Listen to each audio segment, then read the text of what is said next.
Very warm welcome to one and all dear students. आज हम discuss करने जा रहे हैं HP TET previous year question paper with 100% authenticity के साथ। तो ये जो क्वेश्चन है इसके जो आंसर्स हैं वो आंसर की से ही चेक करके आपको पोस्ट किए जा रहे हैं। ठीक है, जो आंसर है वो आंसर की में भी यही है। ठीक है, तो मैं थोड़ा डिस्कशन के साथ आपको बताने की कोशिश करूँगी। तो फर्स्ट क्वेश्चन आपकी स्क्रीन पे है, individual difference are the product of dash and environment. एक एनवायरनमेंट तो दे दिया गया है, लेकिन दूसरा क्या होता है इसमें, हेरिडिटी। तो आप जानते भी हैं कि जब मैंने प्रीवियस लेक्चर्स आपको करवाए होंगे तो मैंने कहा कि हेरिडिटी क्या होता है, एक बहुत बड़ा फैक्टर होता है जो अफेक्ट करता है इंडिविजुअल डिफरेंस को। क्योंकि जो वैयक्तिक विभिन्नता होती है कहीं ना कहीं वो जो एक डिफरेंस होता है पर्सन में, वो किसके कारण होता है, हमारी हेरिडिटी के कारण होता है, जिसको हिंदी में कहा जाता है अनुवांशिकता। सेकंड क्वेश्चन है, पूर्वाग्रह एक डैश अभिवृत्ति है। तो जो पूर्वाग्रह है प्रेजुडाइस, ये क्या होता है, ये डिफरेंस इन जैसे people that is gender based पर जो भी डिफरेंसेस होते हैं किसी भी पर्सन में, उसको क्या कहते हैं, पूर्वाग्रह कहते हैं। तो ये कैसा होता है, आपका बायस्ड एटीट्यूड होता है, जिसको हिंदी में कहा जाता है पक्षपात पूर्ण। तो नेक्स्ट क्वेश्चन है, नैतिक विकास के सिद्धांत में कोहलबर्ग ने 3 स्तरों में से कितनी अवस्थाओं का उल्लेख किया है। तो इन्होंने कोहलबर्ग ने जो 3 लेवल्स दिए उसमें हर एक स्टेज के कितने 2 लेवल में इन्होंने डिवाइड किया। तो टोटल स्टेजेस कितनी हो गई यहाँ पे 6। तो 6 स्टेजेस की बात की इन्होंने। तो 6 stages are described under the 3 level moral development theory given by Kohlberg. ठीक है, तो इसके बाद नेक्स्ट क्वेश्चन है, फ्रॉइड ने व्यक्तित्व के मॉडल की संरचना की जिसके 3 भाग हैं, इदम अहम और परा अहम की इसमें बात की है। तो इसमें हिंदी में सुपर ईगो दिया हुआ है, जिसको परा अहम कहा जाता है हिंदी में, लेकिन सुपर ईगो है तो इसका आंसर क्या है, सुपर ईगो ही है। ठीक है, तो इंग्लिश में है इद ईगो और सुपर ईगो।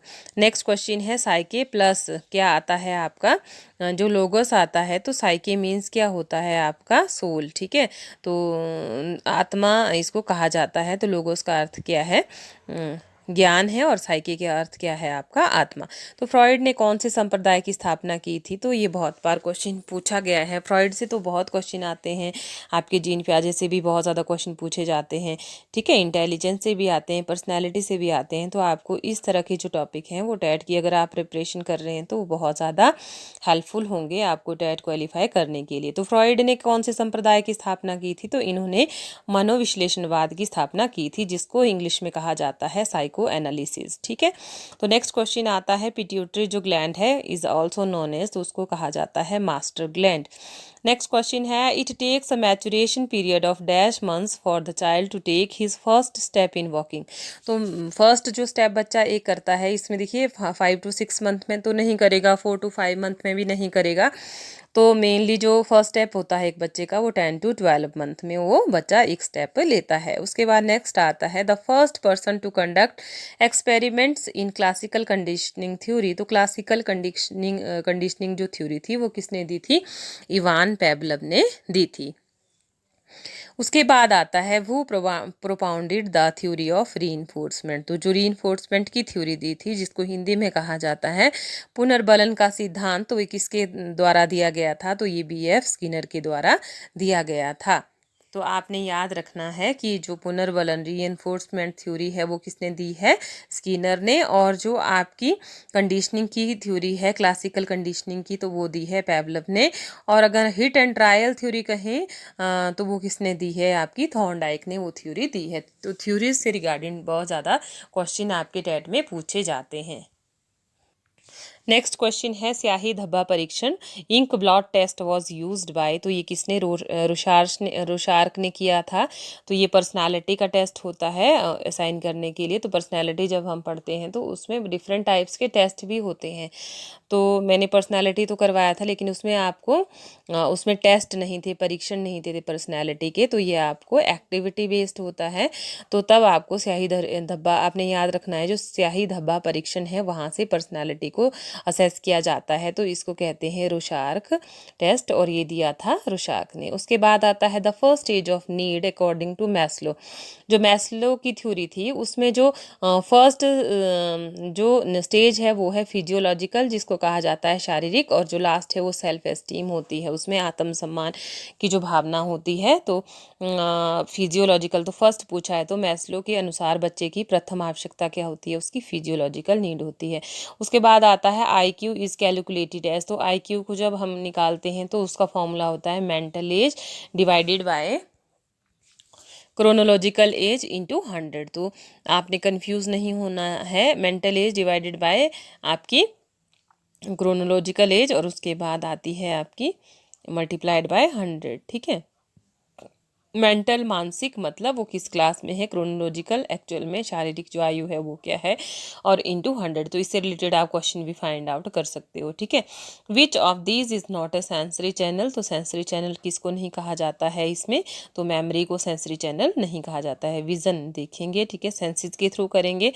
मेमोरी हम जैसे विजुअलाइज करते हैं थिंग्स को, लेकिन मेमोरी कोई भी चैनल नहीं है। हियर कान से करते हैं, टच स्किन से करते हैं, विजन हम आंखों से देखते हैं।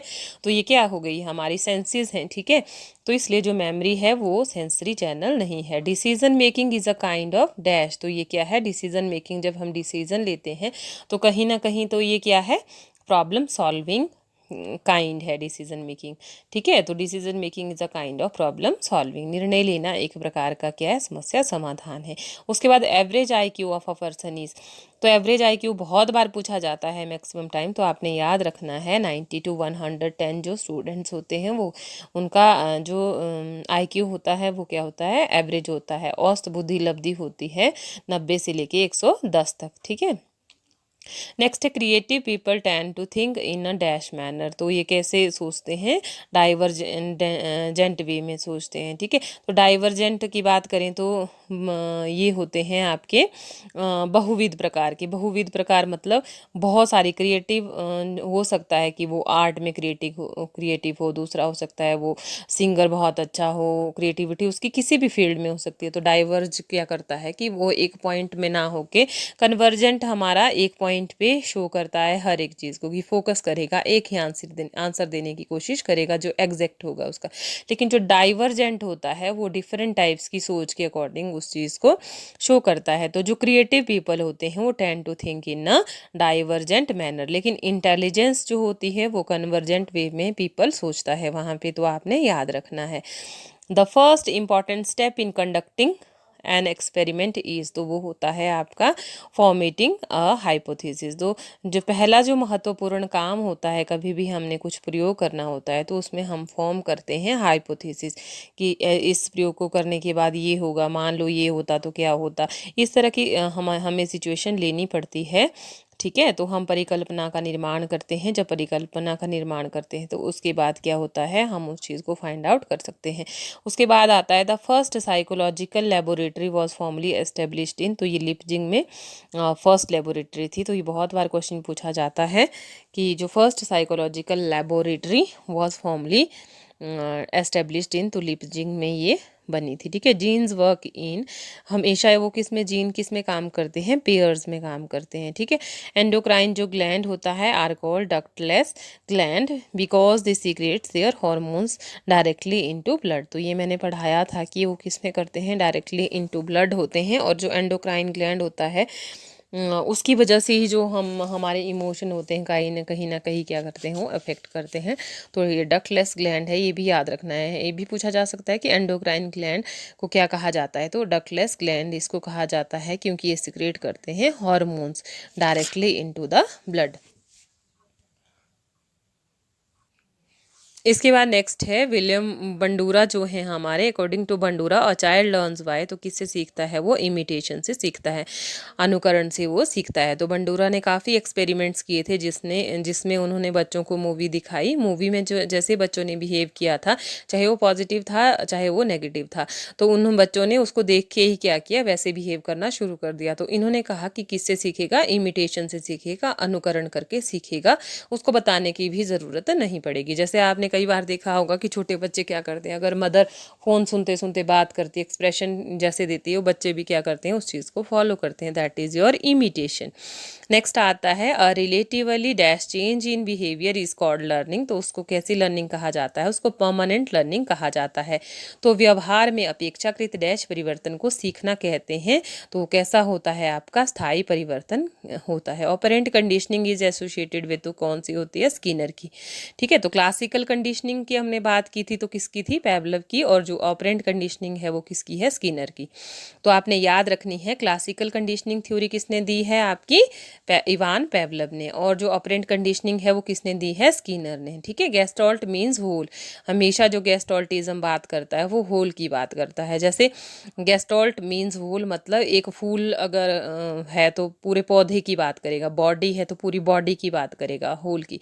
बॉडी पार्ट्स की बात नहीं करेगा। गेस्टॉल्ट पूरी वस्तु की बात करेगा। अगर शरीर है तो पूरे शरीर की बात करेगा, फिर उसको पार्ट्स में डिवाइड करके करेगा। ठीक है, एक एक पार्ट को बताने के बाद नहीं करवाया कि होल है, तो दैट इज गेस्टॉल्ट मीन। तो क्या मीन है इसका? होल। तो उसके बाद आता है the TAT was designed bye.